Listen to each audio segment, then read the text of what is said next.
Welcome, everybody, to the summer edition of our conversation with Brian. Today's guest is a good friend and colleague, Angie Freese. Angie is the author of several books, including her most recent, Meant for More, real talk about classrooms built on dignity, authenticity, and connection. Angie is a true leader who empowers educators. She founded Meant for More Collaborative, an organizational network committed to rejuvenating school systems by igniting creativity, inspiring hope, and investing in the power of human connection. Additionally, Angie is a certified Gallup Global Strengths Coach, teaching individuals to identify, understand, and appreciate their unique talents. She reconnects individuals and teams to what they already do well and actively coaches them on maximizing those innate talents into strengths for personal and professional excellence. We're going to get to know Angie, and she's going to tell you much more about her story and much about her new book, Meant for More. So let's welcome to a conversation with Brian, Angie Freese.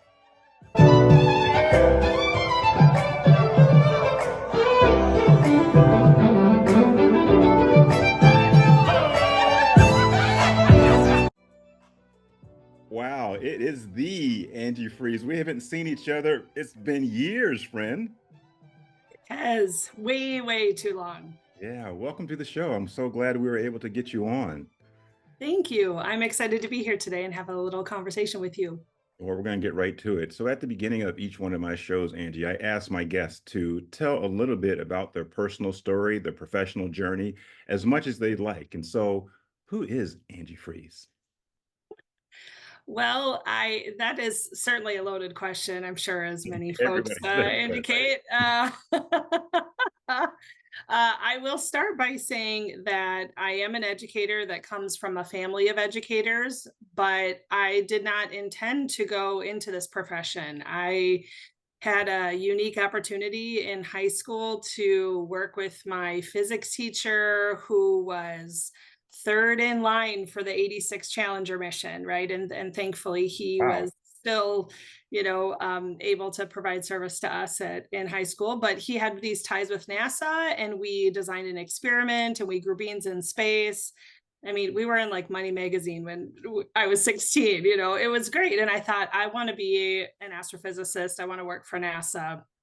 And then in my senior year, I blew my foot playing tennis my senior year and had some lots of rehab at the Mayo Clinic and thought, oh, well, this is kind of interesting. Maybe I want to do sports medicine. And so I actually started college pre med, but it was my sophomore year that my grandmother said, Ange, you can save a lot of lives as a surgeon, but you can save a lot more as a teacher. And she was a Wow. teacher, and a principal in a time when no women were principals. So I listened to my grandmother, her wise words, and here I am all these years later, continuing to, just do the good work to keep revitalizing public education and supporting our teachers and leaders as we go. Yeah. So, in between when your grandmother said that and now, there has been a lot of things that you've done in education. Talk about some of the important, work that you've done, some of the jobs that you've or positions that you've held, just so our audience gets a glimpse of that, the rungs on the ladder to that journey. Absolutely. I think the most important work I did was as a teacher. Although I've had experience from the classroom to the district level, I think the most important work I did was being in the classroom, elbow to elbow with students, building relationships, supporting learners to meet them where they are and move them to where they're in a place not necessarily where they need to be, but move them to a place where they're building the skills and the competencies and the confidence Sure. to be able to make an informed choice about their future. And I know that my years teaching were instrumental in then how I thought about approaching the work as a system leader, whether at the building level or the district level. You have written a few books, and this last book, Meant for More, it's really a powerful book, and it's something that I know it comes from your heart and your soul. But let's start from actually with the end in mind, and let's talk about the epilogue because this book almost was not written, Angie. Right? You talk about a personal crisis of faith during the pandemic. Talked about this imposter syndrome, and you couldn't get started. What was going through your head? Why were you having such a hard time getting started? And then, how did you get it written? How did you get started? Yeah, this was, again, as you mentioned, this book was on my heart for a while. And I think what I've been doing as of late, right? Traveling the country, working in schools and districts all over, elbow to elbow with teachers and principals and superintendents, it allowed me to see that we have brilliant people Yeah, all over this country, from classroom to boardroom. yeah, And we also have these brilliant people working in archaic systems or in places where the infrastructure is truly not designed to advance learning for not just the students but the adults as well.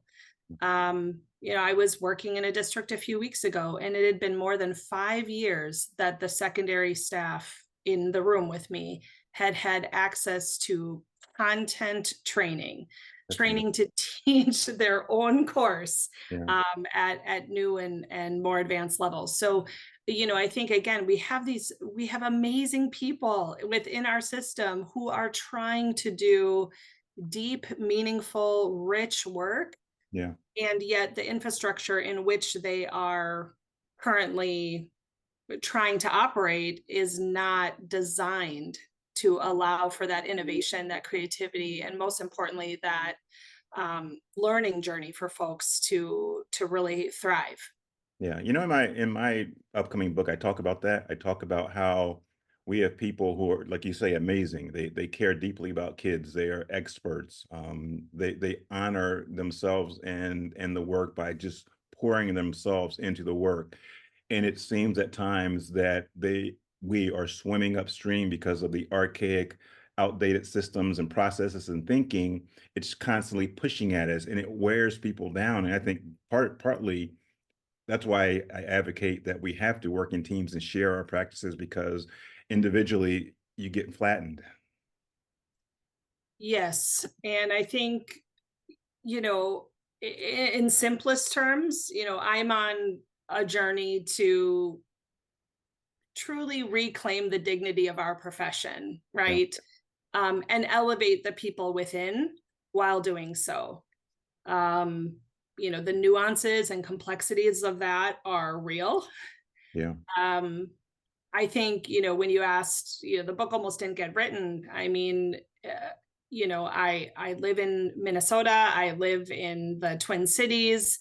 At the time I began penning this book, there was a the initiation of this racial reckoning right here in my community with the murder of George Floyd. And as I furiously wrote, right in the weeks and months after that, mm, I reached a point where I I needed to step back from it sure, because I also needed the language and the ideas and the opportunities for innovation and restructuring to outlive some of the emotion that I was still carrying from that experience. And so I needed a little time to self-regulate and step back and really think, still with this tenacity, right? Still with this pursuit of equitable environments, equitable experiences, dignifying people, adults and students within organizations. But I just needed some time to step back and recalibrate sure. how I really wanted to communicate that message in a way that was going to, withstand these continual tests that we have been faced with.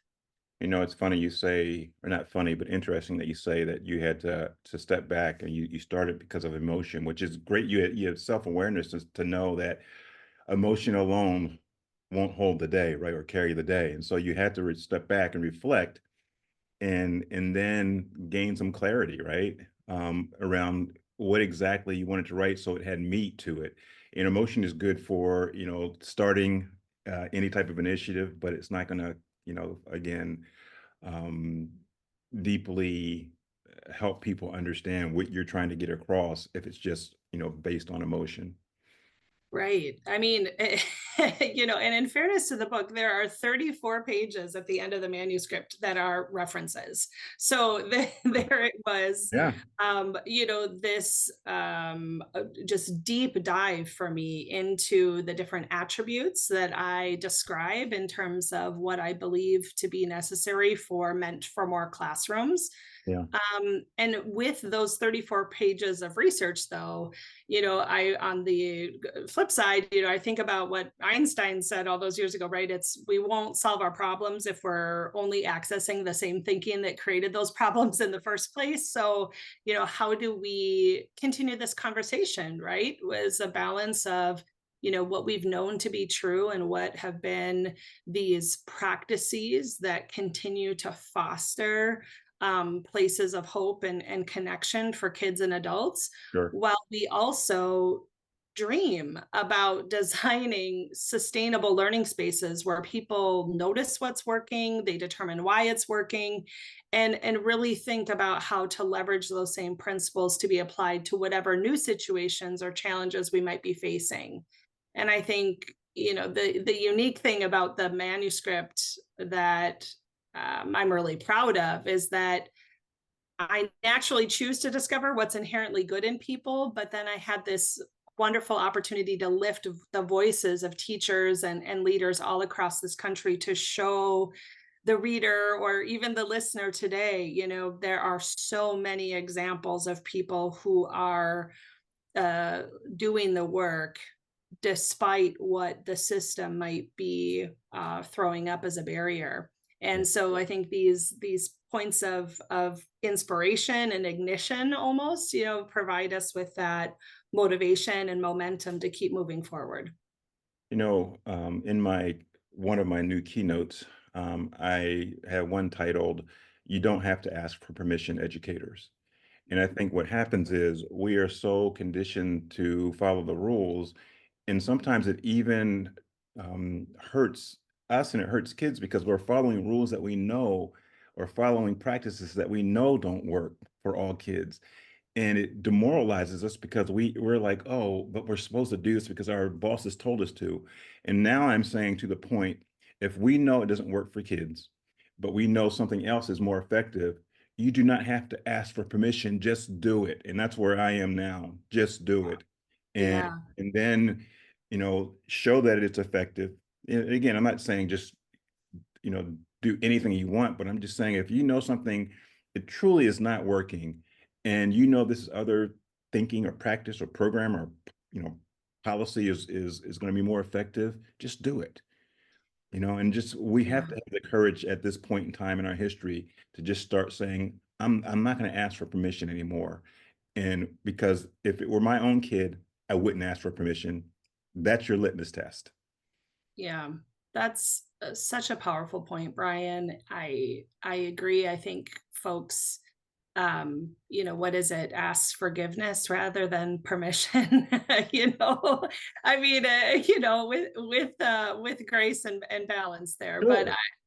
I think, to that point, I think one of the greatest risks, perhaps facing us today in education, is this.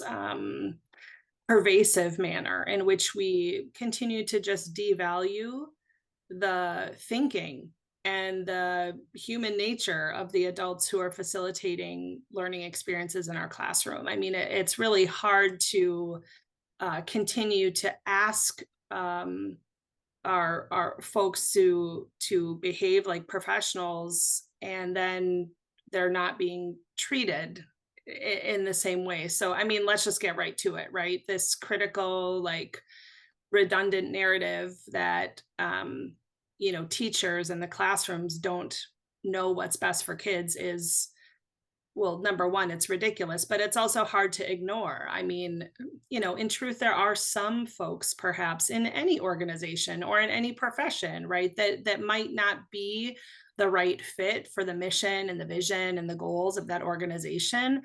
But you know, most of the people, 99% of the people within our profession are fierce and they are brave and they are bold and they are absolutely dedicated to the mission of inclusive and equitable education. And so, the biggest thing biggest problem I think I have with this larger narrative is the impact that it's having, because it's starting to change two things. Number one, it's diminishing the levels of self-efficacy and self-worth that our current teachers and teacher teams, who are in relentless pursuit of what's good and what's right and what's true in our schools. It's flattening, that the heart with which they Sure. bring to the classroom. And then it's also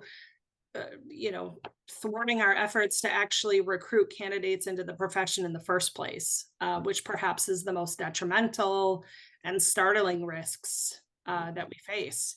And Yeah, so the book really is intended to reinvigorate the people within the organization, to rejuvenate our profession, to remind us of who we are and why we got into this work in the first place, and to specifically name, right, the dignity with which we want our adults to feel in the classroom, so that they can then model that for the sure. students and families that they serve. So let's get into the book. In chapter one, you have an attribute or really this focus on building awareness. And so, what does building awareness mean in the context of when you say rehumanizing the teaching profession? And so, talk to us a little bit about that. What does that mean, rehumanizing us? Yeah, thanks for asking. I was quite intentional about the use of that word, because I think that sometimes, whether we have policy changes or leadership changes, or we're 4 or 5 years out of a global pandemic, right? Sometimes when things start to go sideways, decision makers can actually tighten the boundaries, right, and become more rigid in our thinking and our approach to how we might resolve challenges or issues that we're facing. And really, it's in those times that we need to trust the human beings in front of us and invite a conversation, right? Like, what are we noticing is working? What do you think our next steps might be? What evidence do we have to suggest that these are the right moves for us to make moving forward? And when we don't invite the people who are closest to the impact of a decision to the table when that decision is being made, we're really missing an opportunity to make sure that we not only have the right move in place, but a sustainable move in place. Yeah, Luis Cruz says people are less likely to tear down a fence if they help to build it. And so, Absolutely. if we don't include the right people in building the fence, the people on the ground, then when that fence starts to kind of, break or fall apart, then they're going to say, "Well, I wasn't a part of that." But if you are involving them and it starts to fall apart, they're going to say, "Oh, we need to fix this fence. We're going to be included." So we got to involve the people who are going to be on the ground, the teachers, the educators, in building that fence. Absolutely. I mean, and this is not a hard ask. It's some of the work I go in though now and do with leadership teams. Many times I'm invited into a district to support conversations with teachers, and then it's as leaders watch those conversations occur, they're like, "Hey, could you could you help us recalibrate the way we're making decisions and Right. having conversations?" Because this is not a hard ask, that we would just create space for the necessary voices to be at the table. And yet, sometimes in our uh, thought that we need to move faster, right, because we need to fix it now, Right. we forget to really slow down and pause and truly not just ask for feedback, but involve folks in that process and truly hear what people are saying, which is different than listening to Yeah. what they're saying, Yeah. right? Right. I think that's an important distinction. Well, and I think if we do that again, we're helping people start to feel like they are part of the process, right? Yes. They're part of the process. Chapter 2, embracing authenticity. How do you define embracing authenticity? I need to say that 3 times in a row, in our profession, and what strategies do you suggest, for educators in your book to make this happen? Yeah. So, authenticity is the first of 6 attributes that I identify in terms of, conditions for a meant for more classroom. Yeah, And, the reason I started with authenticity is because in order to create learning spaces that allow kids to be curious, that allow kids to forgive themselves when they make mistakes, right? To build relation and connection, we have to first know who we are and embrace who we are and value who we are. And so that conversation about authenticity, and you can go Google a million different definitions for sure. that. But in terms of the meant for more classroom, authenticity is truly knowing who you are, what you value, and how you can meaningfully represent yourself no matter what environment you're in. There are many teachers and leaders I've worked with over the course of the year that have to change their identity when they walk into the school. Yeah. They have to change their hairstyle, they have to change their clothing, they have to change what parts of their body are covered to, not allow the tattoo they got that represents their grandmother to show, or the piercings they might have, right? Like all of these things that make up who someone is and how they choose to represent themselves in the world. It's hard when we ask our adults to mute that part of themselves, because if I walk into a building every day and I'm not able to be who I am, to what degree then can I model for my students Thinking the that, same thing. Yeah. right? So the authenticity chapter absolutely had to be first. But I think more than just knowing who you are and being yourself, it's also this idea that I like who I am, Sure. Sure. right? Yeah. And I like how I'm showing up in the spaces around me. Well, and if you, again, I love that you start the book with that, because if that's not in place, how does anything else fall in place, right? Like how can you do anything else if you don't like who you are, if you don't bring your authentic self to your profession, your job every day?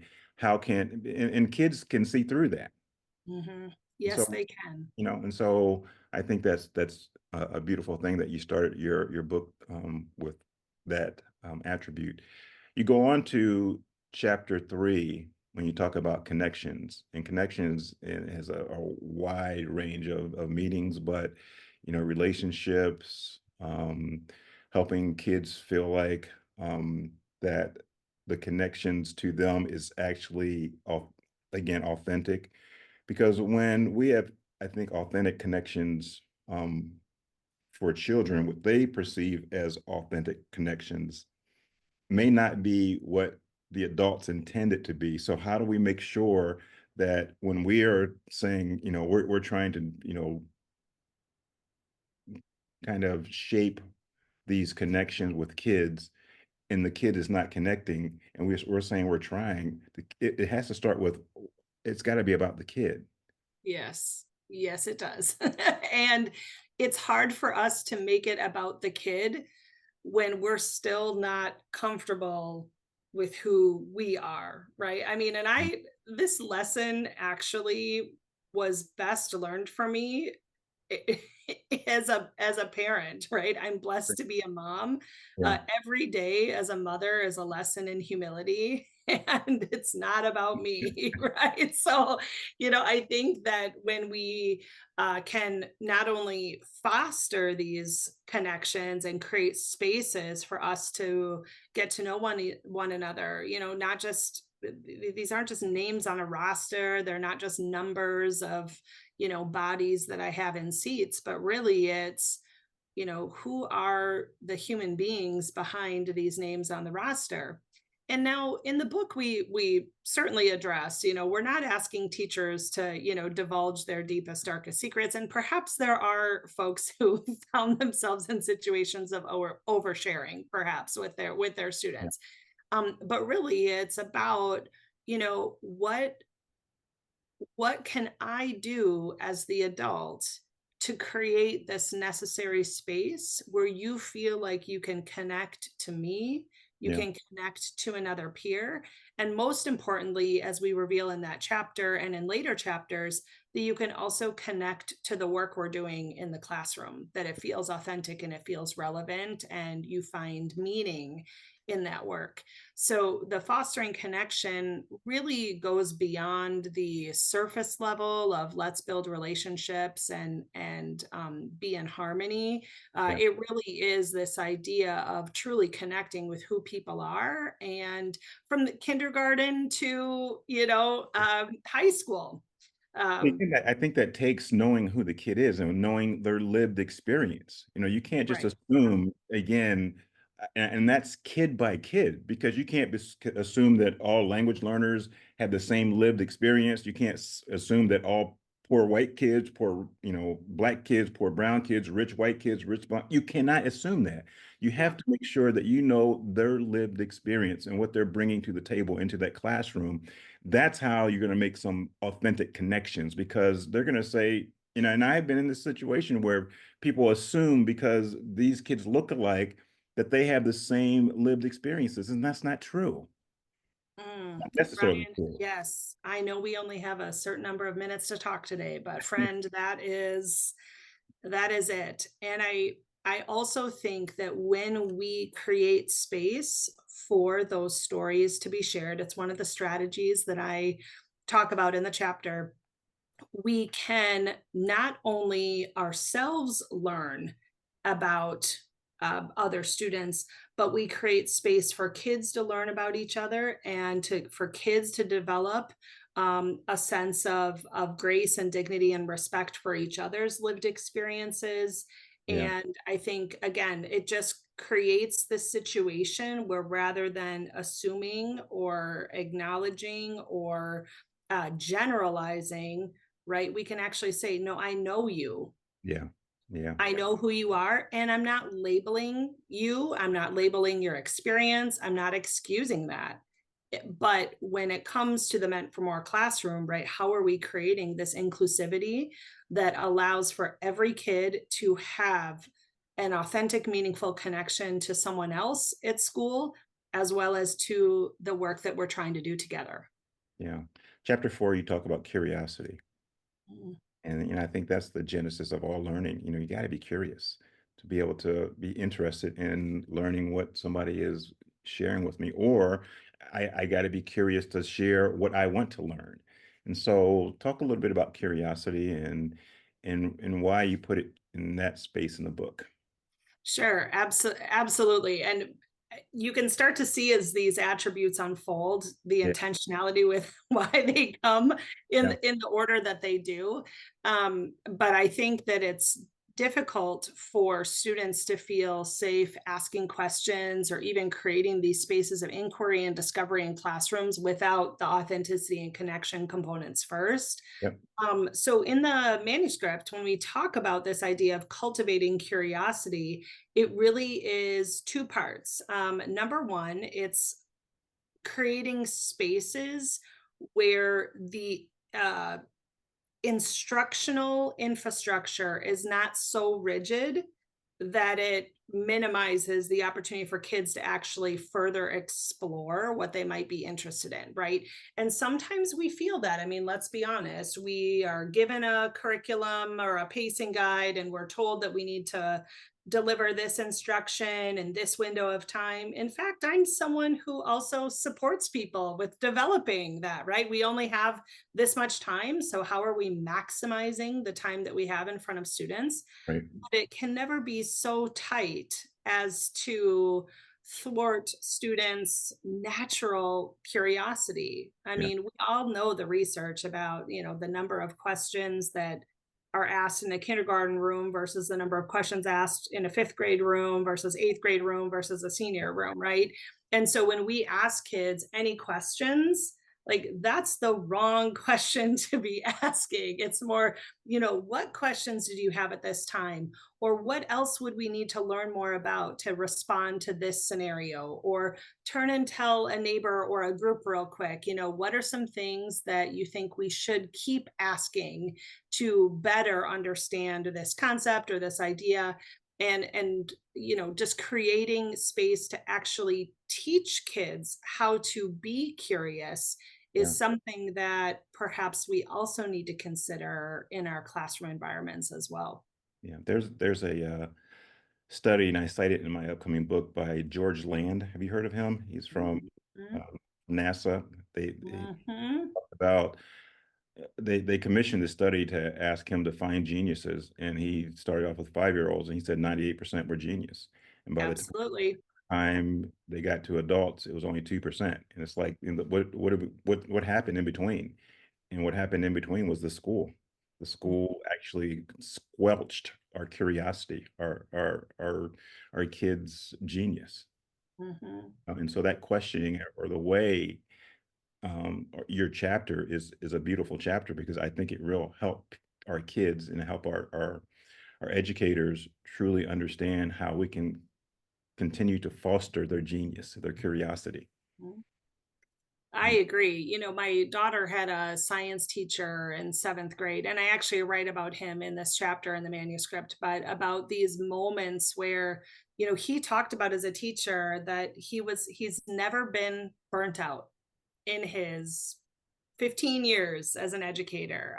He's like, I've never, and as a science teacher, I've never once been burnt out because I took the time and I take the time to keep learning about my content. And I know that content inside and out so that when kids do have questions, when they do want to go deeper with something, I have it all in my mind, right? That I know truly what are the most essential things we need to talk about with this content, but I'm confident enough in what I already know about the material that I can create the space for kids to be curious, to naturally ask questions.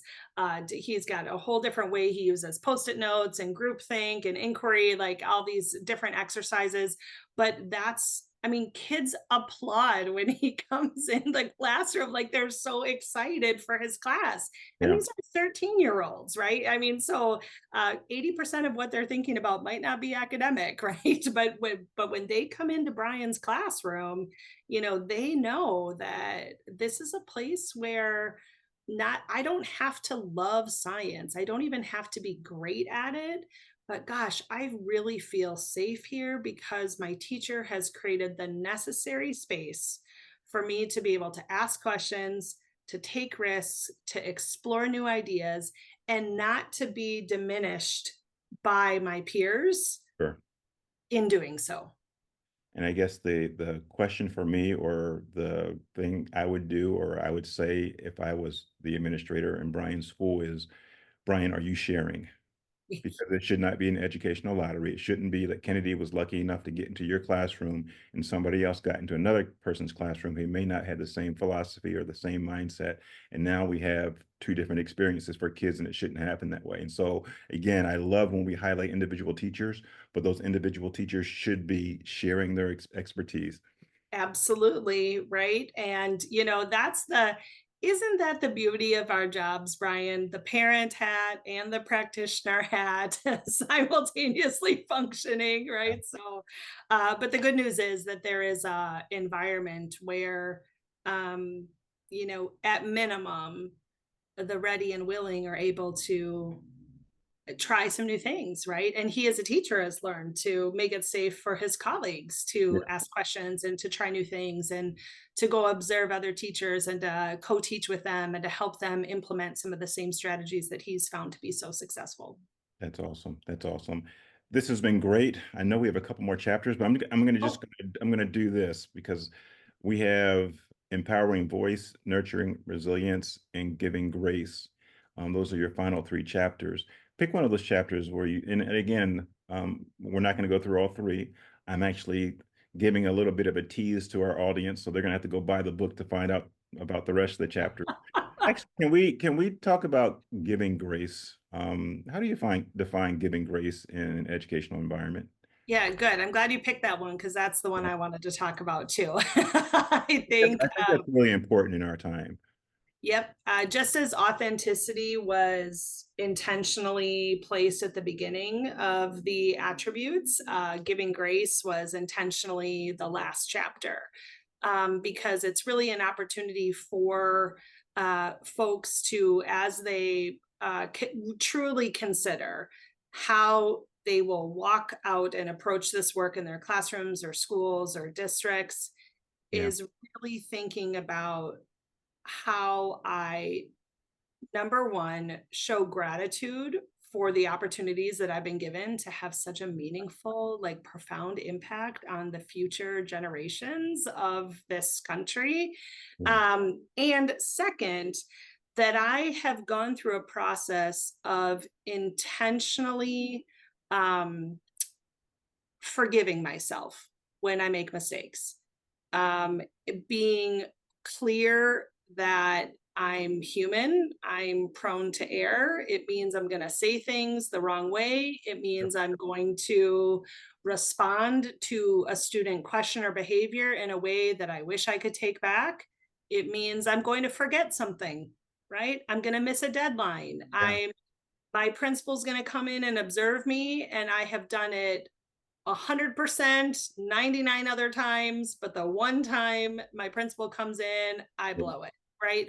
Like these are all natural human behaviors. yeah. And if we can be intentional in our mindset about being willing to forgive ourselves when we make a mistake, and then also consider how we might move forward from that mistake, right? And enables us to do this work of giving grace. Because, in fairness, teachers and leaders are so good at giving grace to others, Mhm. and perhaps even when that grace has not been earned. But that same grace that we so readily apply to others, we need to be able to look in the mirror and give ourselves that same gift of forgiveness, and of, I'm just going to try again tomorrow, and I'm going to learn from this experience, and I'm okay. I love that. I love that. Hey, at the end of each one of my podcasts, I share this quote that I shared at my dad's funeral in 2020. As I go, I am wearing you.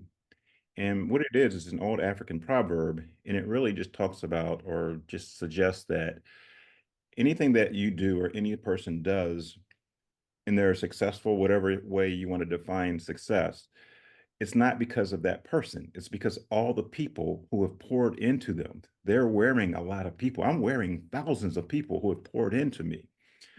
Today, and when we met, I am wearing Angie Freese, of course, but there are just a lot of people who I'm wearing. And so at the end of your book, in your epilogue, you talked about Nancy Redmond, and you talked about Kennedy, Mhm. kind of helped you during this period of kind of indecision when you were struggling to write the book. But who are the people who are, I'm sure there are a lot, but who are some of the important people who you're wearing? Yeah, what a thoughtful way to end, Brian. The first person on my mind, as you ask, is my grandmother. Even as I continue my efforts now, and she's always with me. And I know that she's watching, I know that she's proud of me, and I want to keep making her proud of me. And, she paved the way for me in a lot of ways, to be able to have some of the confidence and the hope that I do about my work. And so I am channeling my grandma every day. I also think that there are two teachers that really come to mind. Mrs. Healis, who was my fifth grade teacher, who just always pushed us. I mean, the Cultivating Curiosity chapter is so her, she Yeah, just kept pushing us to think, okay, and what else, right? And what else? And what more can we do? What more should we know? And then my sixth grade teacher, Miss Benson at the time.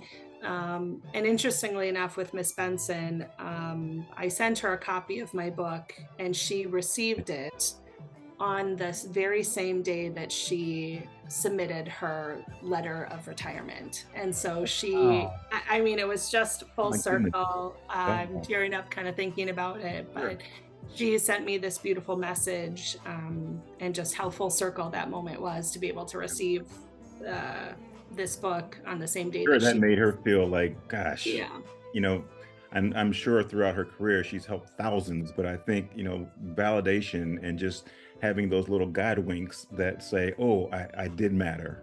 absolutely. And of course, as you mentioned, I wouldn't be where I am today without this beautiful gift of a daughter that I have, Kennedy. She is 14 now, and continues to humble me and challenge me and inspire me to just be the best version of myself I can every day. Yeah. And I'm grateful for her in all the ways. Well, Angie, I truly, when the first time we met, and I think the first time we officially met was like at an RTI at Work Institute or something like Yes, it was. we, connected, and I uh, knew that one, you were a special person and a special human being, but just an amazing educator who cared deeply, about our profession. And, I just wanted to thank you for sharing your journey today, your insights on Meant for More, your book, which I think is going to be, which is going to do great. It's going to influence and help a lot of people. Truly, it's going to help a lot of people because the attributes and the tools that you share, um, our educators need those. They need those to move forward to help their colleagues, but also, most importantly, to help more kids. And so I appreciate your contributions to really creating this dignified and authentic learning environment for everybody, for all of our educators. So thanks so much for coming on. Thank Um, you, Brian. It's I been a hope, pleasure to chat with you. and I hope to see you soon, and Godspeed. Thank you, friend. Take care. Subscribe to A Conversation with Brian on my YouTube channel and Spotify.